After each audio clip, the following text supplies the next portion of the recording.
ಎಷ್ಟೇ ಔಷಧಿ ಕೊಟ್ಟರು ನನ್ನ ಮಗನಿಗೆ ಕೆಮ್ಮು ಕಮ್ಮಿ ಆಗಿರಲಿಲ್ಲ. ಆದರೆ ಈ ಹೋಮ್ ರೆಮಿಡಿನ ಟ್ರೈ ಮಾಡಿದ್ಮೇಲೆ ಕೆಮ್ಮು ಮಯ ಆಗೋಯ್ತು. ಏನಪ್ಪಾ ಅಂದ್ರೆ ಮೊದಲಿಗೆ ಒಂದೆರಡು ಅಜ್ವಾಯಿನದ ಎಲೆ ಮತ್ತೆ ತುಳಸಿ ಎಲೆನ ಇಲ್ಲಿ ತಗೊಂಡ್ಬಂದಿದ್ದೀನಿ. ಹಾಗೇನೆ ಒಂದು ಹಳ್ಳಷ್ಟು ಉಪ್ಪು, ದಪ್ಪ ಉಪ್ಪನ್ನ ತಗೊಂಡಿದ್ದೀನಿ.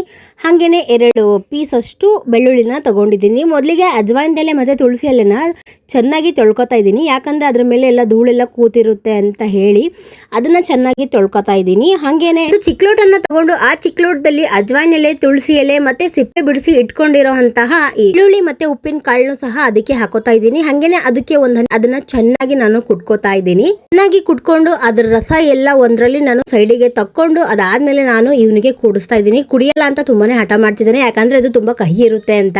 ಆದ್ರೂ ಕೂಡ ಏನಾಗಲ್ಲ ಕುಡಿ ಅಂತ ಹೇಳಿ ಕುಡಿಸ್ತಾ ಇದ್ದೀನಿ. ಅದು ಕುಡಿದಾದ್ಮೇಲೆ ಅವನಿಗೆ ನಿಜವಾಗ್ಲೂ ಇಲ್ಲಿವರೆಗೂ ಒಂದ್ ಸ್ವಲ್ಪನೂ ಕೆಮ್ಮಿಲ್ಲ ಇದುವರೆಗೂ.